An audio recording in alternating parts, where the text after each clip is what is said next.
Shane, and this is the Bliss Blog. Today we're talking about the antidote to misery, and I've decided to start uploading videos of this series, so maybe you'll enjoy that. I hope so. All right, so let's talk about the miserable. We all know them. Many of us are them, at least from time to time. Come on, we have to admit it. We all fall into the trap of complaining, especially these days when there seems so much to complain about. I read one blogger yesterday who said it was impossible to feel grateful for anything without ignoring the plight of those suffering under the current regime. That statement is kind of the same thing as saying it's impossible to feel grateful for anything unless everything is perfect, which is the same as saying it's impossible to feel grateful for anything ever, because the world isn't ever going to be perfect. And so that can't be true. We need to be able to feel gratitude during the hard times as well as the easy times. In fact, it's even more important to be able to count our blessings and recognize the goodness that we do have in our lives during the hard times. That's what gets us through them. Every year around this time, we U.S. Americans start thinking about gratitude and appreciation. And most think those two words are synonymous. They're not. Many of us make lists or post online, or we tell our family around the Thanksgiving dinner table about our gratitude and all the things in our lives that we think we appreciate, but mostly we're fibbing a little bit.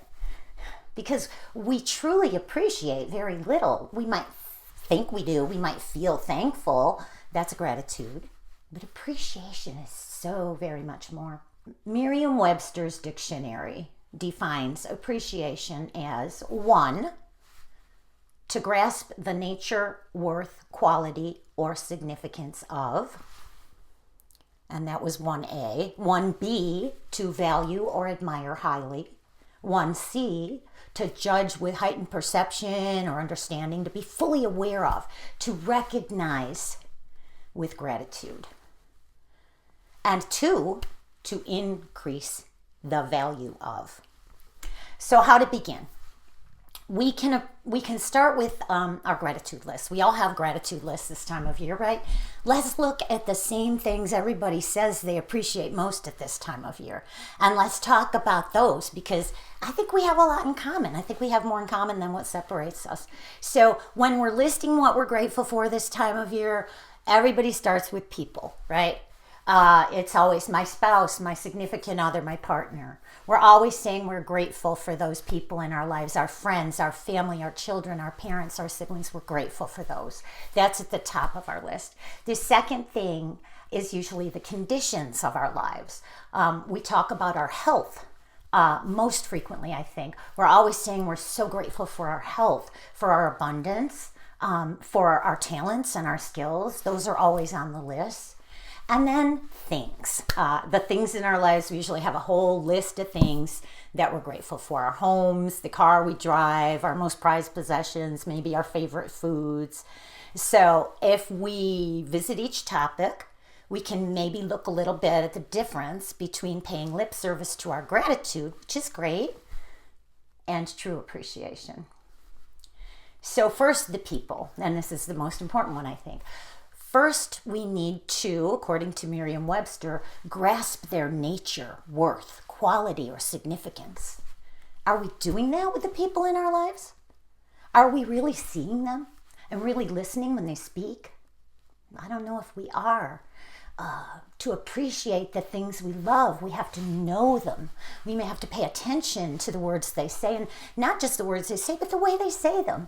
And we're always on the lookout for the clues to their inner lives, what's really going on behind their eyes. We're always watching for insights into their soul. We should know what our loved ones love. We should know what they hate. We should know what they fear and what they want, how they're feeling, what they're looking for. We should know their hopes and their dreams, their goals, their ambitions. Many of these things are the qualities we love and value most in those folks. But if we don't know them, how can we fully love them to the fullest extent that they are deserving of? We have to know them. We have to put a little bit of effort into the relationships in our lives. To increase in value is the second meaning. When we spend time with someone, we value them more. We begin to get more value from the relationship itself in the form of friendship, mutual support, love, the back and forth between humans that can be so blissful. It's what makes life worth living.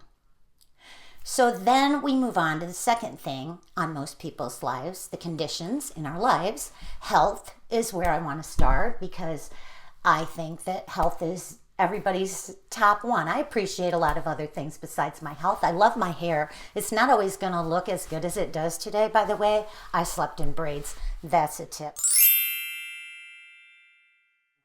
I appreciate my hair, my storytelling gift, my knowledge of nutrition, my cooking skills. I appreciate all of that. But health is where most of us begin. And health is the most important, the most personal, the closest to us thing. And when we appreciate good health, it grows. Like anything we appreciate grows, right? Focus causes increase. Appreciation means growth, right? So because of my studies, though, I know that a lot of folks giving thanks for their help are not very healthy and just don't know it yet. It takes a lifetime of bad habits to ruin our health, which is why we equate age with decline. It isn't the years bringing on the age-related buffet of ailments. It's just the crap we've been doing to fuck up our bodies has finally built up enough to enter the find out phase. To appreciate our health, we have to know it. We have to understand it. We have to pay attention to it. If you don't know your normal blood pressure, you should. I check it at the same time every day while sitting down with both feet on the floor and your blood pressure cuff at about heart level. Do that every day, same time. Keep doing it. You should know what your norm is so you know when it's off. This same applies to other numbers, your cholesterol numbers, your A1C numbers, your inflammatory markers, all the basics. Is there calcification in your coronary arteries? Is there cholesterol plaque? Well, it turns out that 65% of 12 to 14-year-olds eating the standard American diet already have cholesterol plaque lining their coronary arteries. That is coronary artery disease, folks. 12 to 14, 65%. And that is the food. To appreciate our health, we have to spend time on it.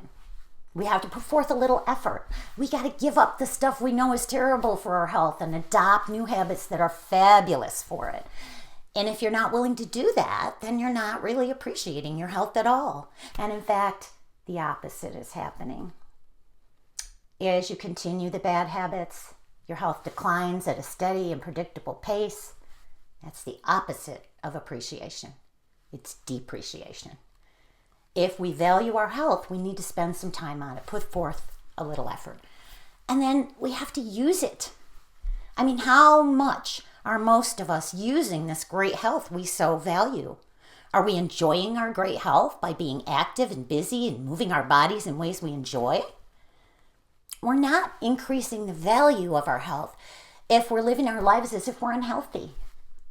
If we're appreciating, growing, increasing, improving our health, then we're being as active as that health allows us to be, doing every physical thing that health empowers us to do.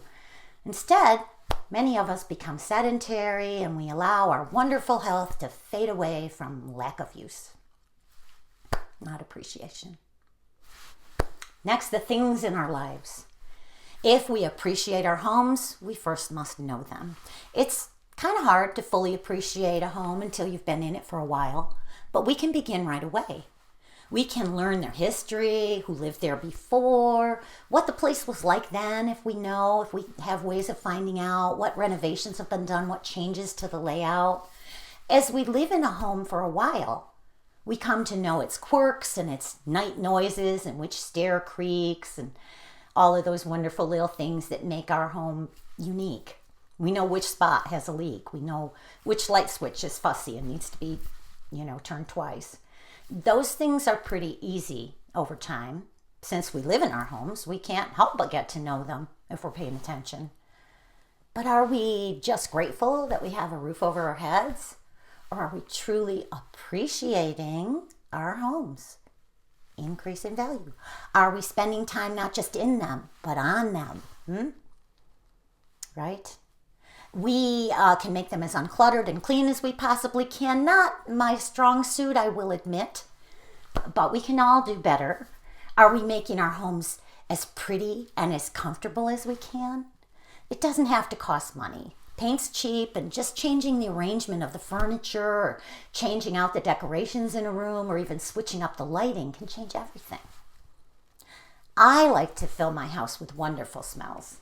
A lot of the time that comes from cooking and baking, which is constant around here because the way we eat, you have to make it yourself. You don't buy ultra-processed garbage off the shelves. We just don't do that.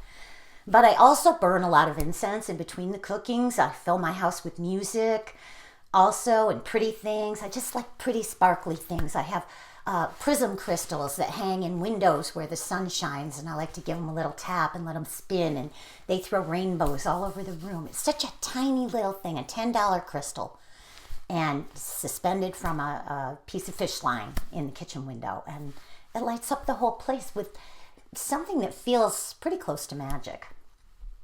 Appreciating one's house also means keeping it in good repair, kind of fixing things up as they go wrong if you can, maintaining things so that they don't go wrong.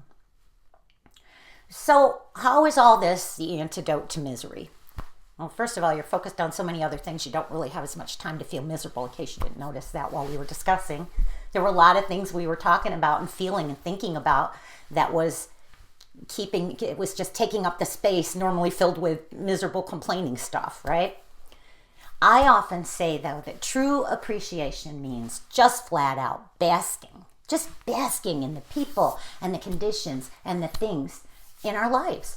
Really making the most of them. In fact, making the most of is a very good definition of appreciation. Increasing in value. How's that an antidote to misery? Because it shifts our vibrational wavelength and adjusts it to a higher level. The level of appreciation. It's not possible to be miserable while wrapped up in something you love. You can't hear what's being played on Country 105 FM if you're listening to Sirius XM Progress, right? You can only hear what's being played on the channel you're watching. And the way you change the channel is by changing your vibration. And the way you change your vibration is by changing your focus and your attitude. Furthermore, the more we bask in, aka appreciate the good things in our lives, the more our vibe matches those kind of things. And the more our vibe matches those kind of things, the more of those kinds of things show up in our lives. It's just an unending circle. Because the channel we're tuned into, it doesn't just play one song, right? They keep on coming, unless we turn the dial. Okay.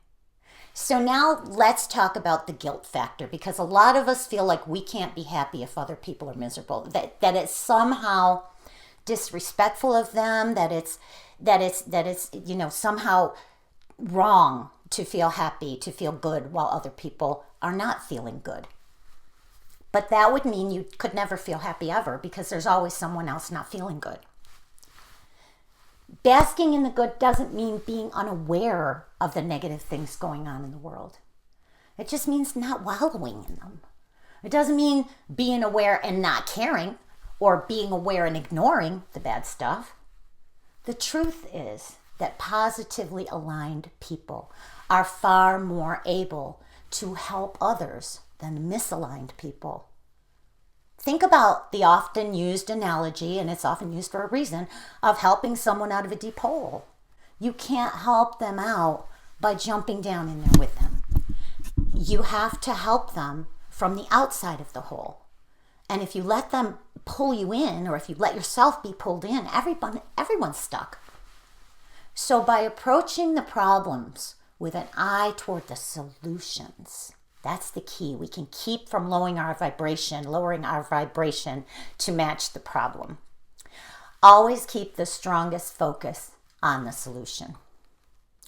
Seeing someone suffering and suffering with them hurts me and does not help them. Seeing someone suffering and uplifting them helps them and it helps me. I feel great when I help someone else. Both people feel better. And the way we can do this is by moving quickly from the suffering we're observing, painful, we feel it, but then we move immediately on to the solution. We have to be able to look at these people who are hurting and see them clearly thriving, well and whole, happy again. And then we make every effort to help bring those things about. It's not about covering your eyes and ears and whistling past disaster. It's about seeing disaster and maintaining your equilibrium through it, while offering a steady, helpful hand to those who can't maintain theirs. I guarantee you, the helpful, clear vision and hopeful efforts help far more than helpless rage or hopeless tears. The real helpers stay outside the hole. In conclusion, be as happy as you can be. Celebrate every win. Bask in the good things and know that there are, even right now, I promise, there are far more good things happening and going on in our world than bad. There's a lot more to celebrate and appreciate, and yes, to be thankful for, than reasons to grieve. Yes, there is great suffering. There's no denying that. We feel empathy and compassion, but we do not let those emotions drag us down.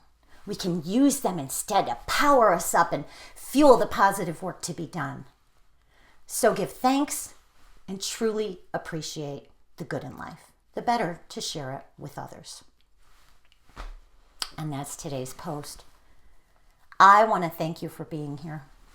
I celebrate every last one of you. I do. Every like, every comment, every new free subscriber. And when I get a new paid subscriber, I do a happy dance around the house, okay? Someday I'll film that. You'll enjoy that, I'm sure. From my very heart, thank you so much for being here.